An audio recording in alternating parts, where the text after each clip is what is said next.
Hello guys, so ayan, meron po akong 300 pesos dahil lang po yun sa referral ko. So ayan guys, kung meron kayong extra pera, i-try nyo po ang link na ito. Promise po, hindi po siya madamot magbigay at siguradong papaldo po talaga kayo. Basta nasa timing lang at disiplina sa sarili. Huwag ring humangad ng sobrang napakalaking panalo, kundi matatalo ka talaga. So yun guys, thank you so much.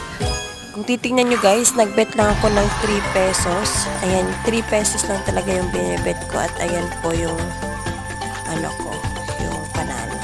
So guys, enjoy.